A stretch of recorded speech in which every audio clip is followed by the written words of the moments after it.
All right, welcome back. We're at the very end of the set review. We're going to be talking about light and dark cards and then giving our thoughts about the set as a whole. If you didn't see the first video, is where we're talking about the LBs, so we're not going to be talking about any of the LB cards in this section, just the three light and dark cards. So if you want to hear our thoughts on Little Leela, go check out the first video. But we'll talk about the light and dark cards and then give our thoughts. So, moving to Eden. You want to read this out, Pat? Yep. So we have an 8 CP light summon Eden, Cat 8. The cost required to cast it is reduced by 1 for each Cat 8 character you control. Choose up to 2 forwards, divide 30k damage among them. And this damage cannot be reduced. All right, hear me out. 30k for 0 on 2 forwards? Kind of good. If you have 8 category 8 characters, Yeah, but you can build a deck that has that. Yeah, I think that the problem is if we're in like hyper aggressive. Oh, we never play this. We're also like on forward Renoa. If you're on more mid-rangey, you want as many backups as possible, and Renoa is like the premium one as well. So you're not playing the forward Renoa. Yeah. If you're on a deck that is like on decent, when I say decent amount, maybe at least 3 main backups like Sid, like the multicolor Sid, Renoa, potentially maybe Quistis or the standard unit one, then this becomes a lot more palatable. I actually quite like this at like, I'd pay 5 for this. Sure. I was gonna say, yeah. What's the cheapest you'd pay for this? The most expensive you'd pay for this? I think 5 is okay. 5 for kill 2 things and is okay. If I'm paying like 3 or less, I'm super duper happy about this. Mm-hmm. Unfortunate that it's a light card, so can't really pitch it. And the colors that FF8 plays, there's not really good ways to discard this unless we're like... if we self-mill it, but once it's in our hand, it's... Yeah, and we can't get it back from the breaks when we self-mill it, though. So, yeah. Maybe this was intended to use like that backup Renoa that removes a summon from your break zone, and you can cast it. What? Maybe that was like the whole... So last set there was a chibi, a little Renoa. Oh my god, you're right. I forgot about this thing. Yeah, it seems like they were going for that cute little thing. Yeah, it's cute that it's 8, costs 8. Yeah, no, we played the 3 CP Opus 2 Renoa though. In the deck that's playing this, I feel like. I have to agree. Yeah. So yeah. One backup that I did not realize existed. Esther Soldier. Jesus Christ. Eureka played this against me for a game and cast Eden for 0 because of this card. We also, so Mono Lightning unironically has like really good FF8 backups. If I go FF8 backup, I think so Sid Kramer, Esther Soldier. Oh, I thought. Yeah. Wait, hold on. Isn't Ricard? No, Ricard is 2. Never mind. All right, but we can play Adia to get the other Adia back. So okay, no, Adia. Wait, what? No, Adia is a back. Like we don't want to name clash, huh? Opus 6. Go to Opus 6. Yeah. And read that Adia for me. Put job witch in the break zone. Play onto the field.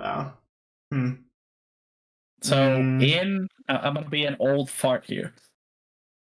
When this card came out, Mono Lightning was playing the 6 CP Adia, the EX that kills something for every lightning backup, and then we were playing this card. Because we would ramp to 5 backups, one of this being one of them, right? And then we would sack like the idea that we discarded probably for CP early. We would get it back with this and kill a 4-drop. So it's feasible, is what I'm saying. You have 2 targets. You have 2 targets where you have Ultimisia, you have Idia. So if you're really, really, really thinking, you can consider this card. I would not consider it's a this 4 lightning. CP backup. Yeah, it's very expensive right now. So it's I would not, but it's like 2 backup. That's the only thing we have is Sid Kramer. I guess maybe that's enough. Sid Kramer. We have the Raijin backup for when the Raijin forward gets banned. Hey, I've been saying it. If the Raijin forward gets banned, I'm playing this. This gets haste. That's all that I care about. I only care about my Cypher getting haste. This is pretty good. But in Mono Lightning, feasibly, you can play Sid Kramer, which fixes you for. You could also play like the free Rinoa, right, where she can be free, and also if you need ice, Sid Kramer gives you that ice, right? Light Squall, stuff like that. Yeah, that's feasible. So yeah, Eden might see a home somewhere. I don't know where. I tend to take Richie's thoughts with a grain of salt because that man, his brain just works on a different level, and his deck only work for him. And he top fours with the deck, and you're like, how the hell? And he beats the crap. Excuse me. He'll beat the crap out of you with that deck, and then you play it, and you're like, I have no idea what I'm doing. Dude, that was me with his Darkness Manifest Arc deck last set. Yeah. I was like, dude, what the fuck? Like, he's kicking my shit in, but every time I play this deck, it's ass. Same with me in Mono Earth. He's like, you're not beating this Mono Earth ever. And then I play it. I'm like, I'm losing every single game. What is going on? So I think my issue with this card is that the deck that I want to play it in is also playing 3 Light Squall. And we can't do any, like, we're not playing 6 light cards. Like, I feel like I can maybe go as far as playing 4 light cards and have, like, one of this, but I feel like it has to be in an Ice Squall deck, but then Ice Squall decks, are we really playing, like, a million backups? If you're on Rinoa, maybe, right? Yeah. I think that if you know, in Mono Lightning, I wouldn't be opposed to just running like the 1 Squall, because you can mill him, and then Lightning's second identity is getting things back from the break zone, so it's not like it's gonna be dead. You know what I'm saying? You have Rinoa to get it back, you have Cypher to get it back. You have a day to search it. Like, I don't think it's ever gonna be removed unless it goes to damage. I don't know. That's too much. It's a cool card. I don't know. Did you play 8? What was Eden? I don't remember. It was one of the Guardian Forces in 8. Oh, was it a GF? Yeah. I'll tell you what deck this goes in. Oh no. 2 of them go into my sealed pool at pre-release this past weekend.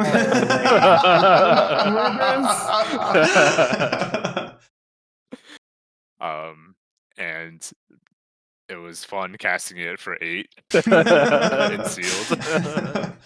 Oh no. Especially against the monsters that are forwards only on your opponent's turn. Ooh. Yeah. Yo, and then you draw one off of Piranha? I don't know, man. I will say a story that I heard that in a Chicago pre-release, someone opened 3 Quistis in their pre-release game. And they, unsurprisingly, won. Damn. Yep, that's all I have to say about this card. Yeah. I'm good to move on. All right. Next card. We have a 3 CP Citra forward. Whenever you cast a summon, choose a forward opponent controls, it loses 2k power to end a turn. And when Citra ETBs, choose 5 cards in your break zone and exile them. If they're all the same color, you can search for a summon of cost 3 or less and remove it from the game, and then cast it without paying the cost. And it is a 7k. Dude, how did they print a legend in Opus 22 that has the same name and same CP cost as a card in Opus 12, and it's worse? Yeah. Okay. Let's start with what's better, the artwork. Artwork's good. The other one's a mono art. Wait, what? No, what the fuck are you talking about? Come on, man. Dude, you're actually trolling if you think that this artwork is better than the Amano artwork. Sorry, Opus 10, not Opus 12. It's even older than wow. I thought. God, if this card was like, even like if this card was like 8K or something, like this would have been an 8K, right? Like this there's no way why is this 7K? But it is. I will tell you, the one deck that can run this, and it won't. But I could maybe, possibly, and you're totally not gonna do it. But in Mono Fire, this gives you a little bit of reach. With Brynhilder, yeah. Oh, but any like removal summon. Well, actually, Brynhilder is the best one, right? Like you snipe a 7K draw card, pretty decent. But and maybe Mono Lightning, but Mono Lightning's not using any of the damage summons anymore, so like the 2K is basically lost. This card's so bad. Like it forces you into mono to play a 7K for 3. I guess if there's one redeeming quality, is that it puts the summon in the break zone, right? Mm-hmm. Once it uses it, doesn't you don't lose it forever. Mm-hmm. But by God, is this card bad? Like this could have played a summon that costs 5 and I still wouldn't play it. Like I'd rather just like if the cope is that we Citra Medine, I'd rather just play Shinryu Medine. Yeah, just Shinryu. Like what is like I don't even know what they were thinking with this card. I guess it's basically it makes any one of your summons into a permanent, right? That it gives one of your summons a 7K body on top of the summon itself. And it is out of color too. Is there literally anything that we can do by playing a summon off color in a monocolor deck? Honestly, I'm gonna tell you, if this was a fire card, I would be so much more excited about it.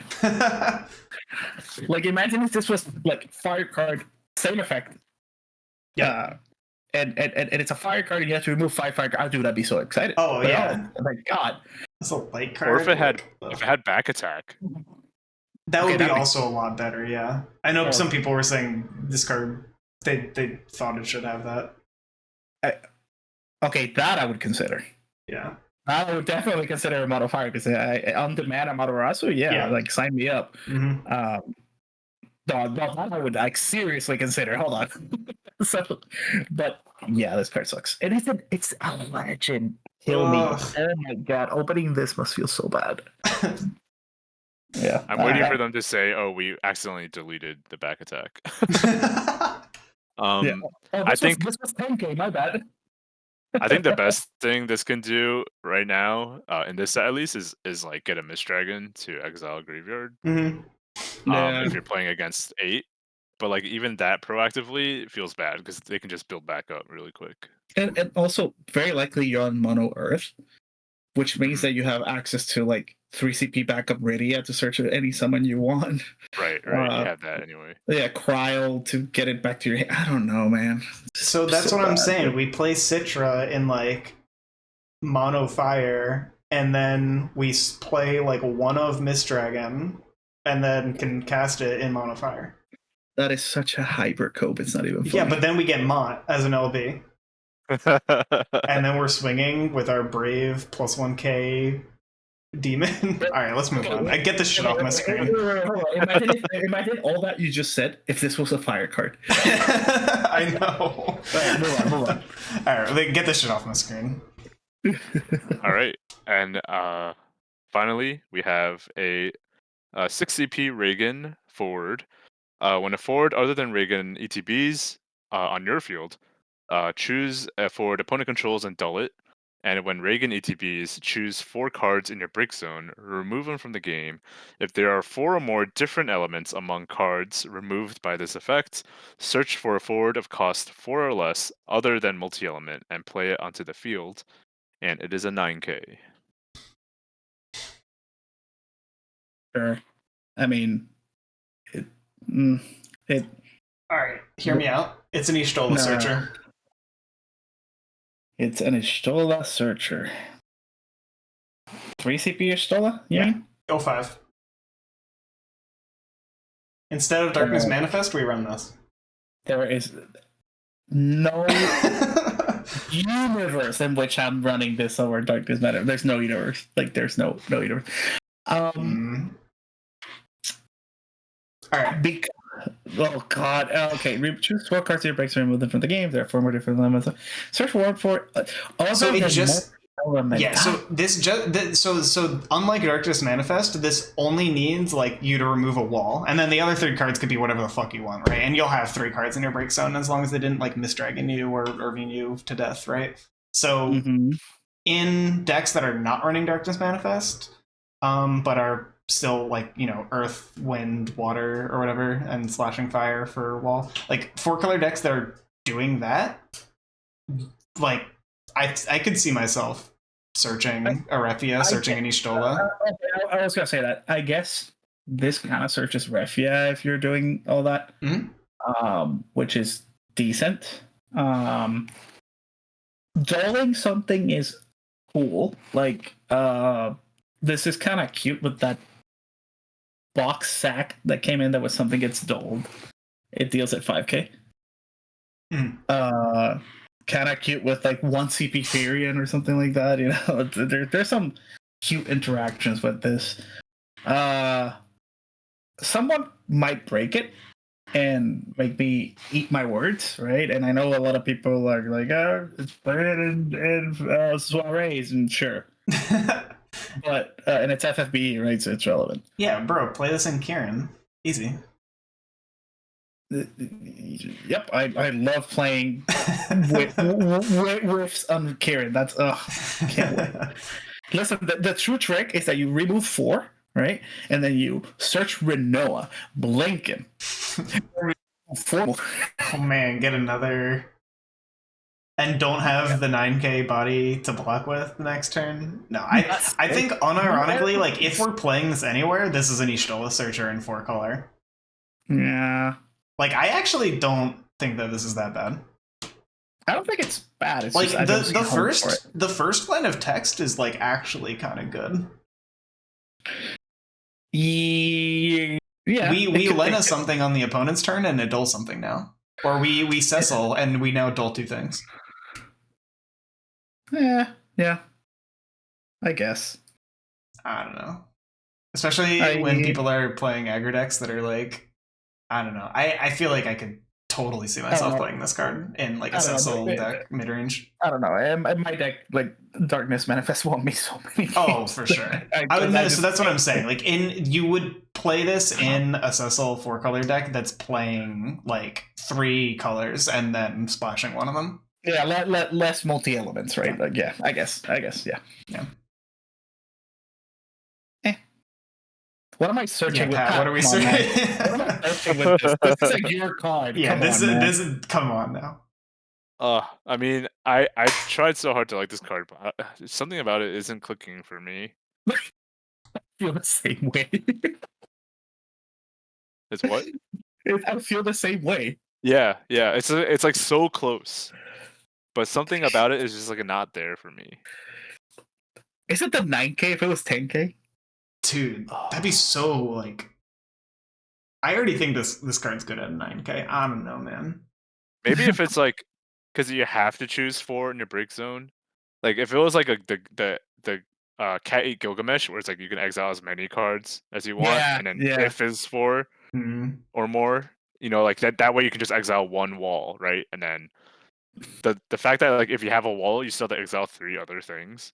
Yeah, but like that doesn't really matter. Like we're going to have it doesn't really matter. But 4 cards in our break zone. In my head, I'm just like, oh, it just feels worse. The problem is that breaks it, because then I play this turn 1 every single time and go get like my back. Like imagine like in a world we discard 2 walls, right? And then we go back to search Renault, I blink this. I mean, you can still play 1 backup and then this, right? 1, 2. That's a whole turn. I mean, that's a whole. You mean? Yeah. You'd still be doing like that. Basically, be your whole turn 1 if you're. Yeah. Oh, wait! This search is Fossler. Who searches a backup? I'm done. I'm cooking. There we go. But then I'm your telling hand you. has to be exactly Reagan, And a then wall. cards of 4. Oh yeah, I guess. Oh yeah, it doesn't. It could just be a wall. Yeah. Yeah, it's fine. All right, card sucks. Anyway. No, I think this card's like good. It probably is. I'm just like, I don't have the brain power for this. Yeah. All right. Well, that's the end of the cards that we wanted to talk about in the cards that we have in our PowerPoint. So, I wanted to wrap up with our thoughts on the set as a whole, and sort of, wrapping back to we did talk about Limit Break as a mechanic. So, if you want to see our in-depth thoughts about that, you can check out the first video. But yeah, I mean, how excited are you guys for this set? What are you dreading? In general, like what are your feelings about this set now that we've seen the full spoiler list and been playing some test games for the last week or two?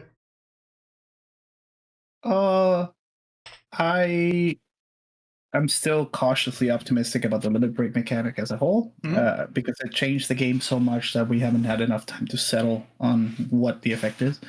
And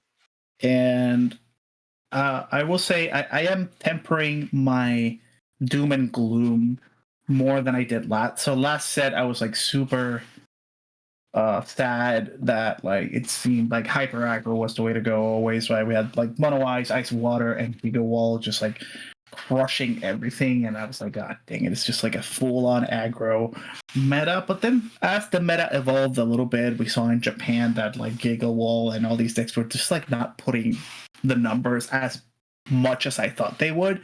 So it was more of a matter of waiting for the aggro meta that always comes at the beginning of a set to settle down until other decks can take over. I am hoping that that is the case here, because we're off to the same start. We have like Final Fantasy VIII vomiting 100 forwards turn 1. We have Knights vomiting 100 forwards turn 1, which is contrary to the philosophy of this set, which seems to be get to 5 backups and do cool things, right? I hope that we eventually get to see the rewards for getting to 5 backups and taking it a little slow, be competitive with the aggressive decks once we figure out how to deal with those. That being said, the aggro decks that we have, the swarm decks that we have, Giga Wall, Squall, Final Fantasy VIII, and Knights and stuff, they do feel very coin flippy. Yes. In the sense that whoever, like, it's very much determined by who goes first and who gets their stuff first, and that it's like you cannot beat the other deck if you're like in a swarm mirror match. We tested Final Fantasy VIII versus Knights. First game, you literally got all your forwards out turn 3 and bum rushed me to death. Yeah, before Ramza warped in. Yeah, before Ramza warped in. And then in the other game, when I went first, I literally Kirillaed into last wall and something else. Dole froze your entire board and I won. Yeah. It didn't feel good in any of those situations. It was very coin flippy. I hope that's not the case. I hope that there's some mid-range and control decks that come to settle everybody down. And say, can you like not do that? And we saw it happen last set. I hope it repeats itself. But other than that, I quite like the cards. I think the power level is good. It doesn't feel, other than the Final Fantasy VIII package, nothing feels particularly oppressive. Like the cards are at an okay power level. I think the general cards power level last set was a little stronger. Yeah, I agree. But Limit Break kind of like breaks the game. So I was gonna say, like, there's decks that I'm playing that are like Opus 21 cards, and then you add Limit Break to them. Yeah, I think people are gonna need to reevaluate decks a lot based on limit breaks. We talk about this a lot, but like Lightning, like if you look at the Lightning and the Ice cards, Lightning Ice didn't get anything. It only got, really good limit break cards, which is only, yeah. It's like, no. I mean, your main deck didn't change, but my God, you're cooking with that clout. Oh my God, the deck feels so much better to play when I draw 2 backups. Like, and I'm just like, oh yeah, let me just pitch one for Limit Break. Cool. Yeah. It's like we already played, like that deck already played well in 2 backups, and now it's like, oh yeah, I always have access to stuff. Yeah. How do you feel? Those are my thoughts. How do you feel, Pat? Yeah, overall weaker power level across the main deck, as you said, but the LBs are going to change everything. I feel like there were fewer like core build arounds outside of that lightning package. Bart's as well. I guess Yeah, Karilla's but technically a build around, right? yeah, I guess Gorilla and then the lightning package. The Bart's, I guess the deck sort of existed before, but I mean Bart's takes it to a whole different angle. Mm-hmm. Warriors of Yeah, Darkness as well. Are you saying like within the set? Yeah, within the set. Yeah, it's Final Fantasy VIII and Warriors of Darkness. Those are the two like packages, and I am glad that they're not doing another soiree The style soiree kind of thing, yeah. on this set. Nah, I hate that. But there, like as a Johnny player, there wasn't like a card in this set that like I saw and just immediately wanted to try to break. I guess Cisne is like the closest thing to that. Yeah. I guess. Um, Oh yeah, we did talk about Cisne. Yeah, yeah, like that was DK. See, that surprises me because I think the ice guy is a Johnny card, like the one that kills things. Valade. That says yes. I think the wind crystal chick is kind of a Johnny card, and I think the fire it's a good Johnny card, but it's a Minwu. the Miru, yeah. Ooh, that's like Johnny all over it. Ooh, actually, Valade. The more I see Valade, like, we once per turn is like annoying. We have a deck. We'll just send it to you. Yeah, I know. But it's like I feel like all the cards that are like build arounds in this set are so close to interesting me, but like nothing jumped out at me directly, like the Tifa OTK or like Emperor FFL with the S that like I love building those kinds of decks in this game. And Right. nothing in this set particularly stood out. It was more so a lot of cards that like interacted with each other, so they're a little more parasitic, or they like just directly buff existing archetypes rather than like a pure new build around. Yeah.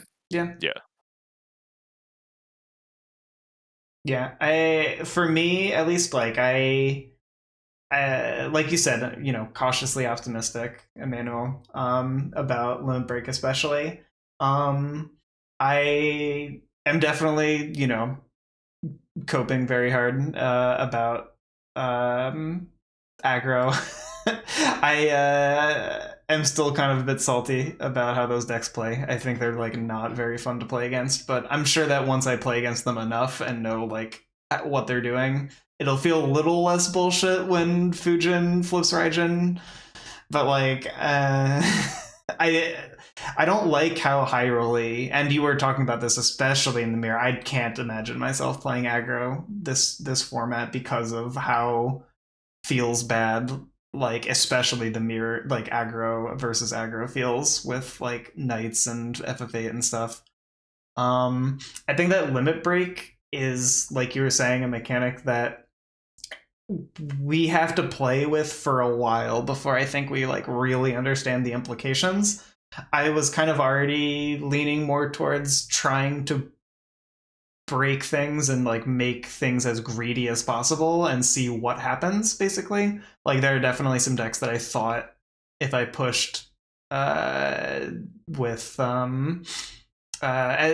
decks that were really greedy, that I was just like, okay, I'll just play limit breaks, that I was like, maybe this doesn't work. But then with cards like Bart's, where I feel like it has kind of exceeded my expectations. So I am kind of in a similar boat as Pat, where I don't feel like I particularly am excited about anything other than Bart's is like the only card that I'm really like excited to build around. I'm like mostly just revisiting old decks actually at this point.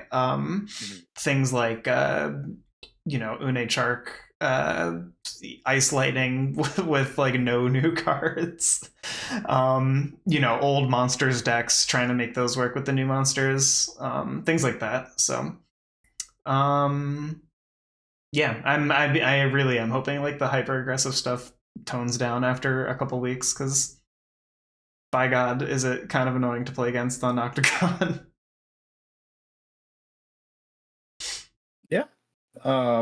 Yeah, I think it's a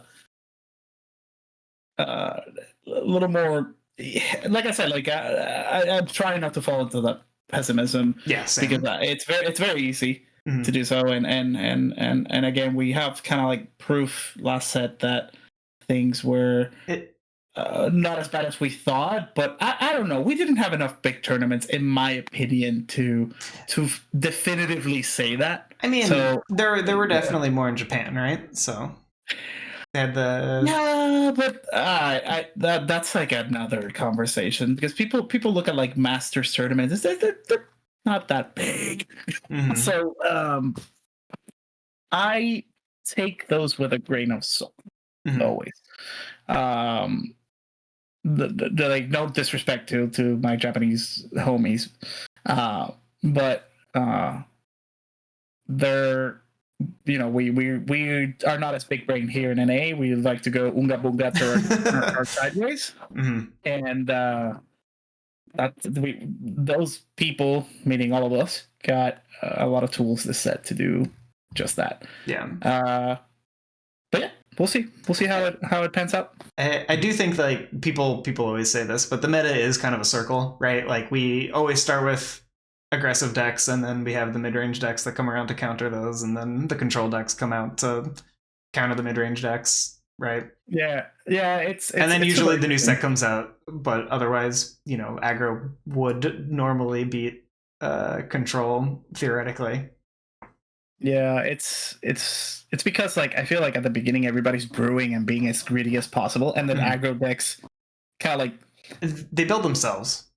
Yeah, no, and they also punish if you're like, ooh, I can do all these cool things, and forget about putting any tools for aggro decks. Yeah, aggro decks just thrive on that. Like, I'm just gonna eat you up, and then we all go, fine, I guess I'll put like Hecatonker in my deck. Yeah, or even just like figuring out which tools are good. Like, for example, it took people like a month to realize how really good twins were last set in the meta. Yeah, I feel like it's gonna take us like the same amount of time to figure out like, okay, what is like the answer that we're putting into all of our decks that just like answers everything. And we know some of them. Like, as much as we hate on the FF8 deck, I will say Hecatonkyre is very good versus that deck. Very good, because the 5 CP. Yeah, because, I will. I've definitely had turns where you have Fujin and Raijin are both 9Ks and Cypher's an 11K, and you can't Hecatonker. Yeah, but like in the early stages of the game, like the DS AK Squall will get debuffed by you killing the other stuff, so he will die to the Hecatonkyre. Selfie will die, right? So, stuff like that. Like, wait, does Squall take damage though? Doesn't he have the text that if he's dealt damage? Oh no, that's abilities, not summons. Okay, never mind. Yeah, it's abilities. So it's like there's tools. We just have to figure out which ones and how many to deal with these decks, and then those decks adapt, and then that 8 list will stop being so in your face and be more mid-rangey. Right, maybe. And then 2 months later, we're gonna play the same Opus 20 win deck. Oh my god, you beat me to the punch. I'm like, anyway. Same 50 cards. And literally, they looked at the LBs, garbage. No ace. They're like, I'll put an ace. Dude, in ace. I'm telling you, man, ace is kind of good. And that's good, but they I bet you they're gonna beat you 9 times out of 10 without even like looking at their LP deck. They're gonna be like, what are these win cards too? It's fine. But yeah, I will say, as much as like I, maybe complained a little bit too much during the set review, I am actually excited for this set. I think that LB in particular is just like it makes the board states just like more complicated, like by a multiple of however much. Yeah, agree. I think it's going to lead to a lot of really interesting things, especially like once we start finding answers to stuff. I think that the the games are going to become like, assuming high roll decks don't stay for too long, then I think that like things are going to get very like, I want to say like skill based, right? Like it's there's going to be a lot, like the skill ceiling is going to be much higher because of LD. I hope that's my hope. And the set is called Hidden Hope, so. Yeah. Anything else before we close it off then? Not for me. Nope. Nope. All right. Well, thank you so much for joining us for this set review. And yeah, like we said, we're all very excited to compete this competitive season. So hopefully we'll see some of you at some of the tournaments. So, yeah. All right. Have a good one. Bye. Bye.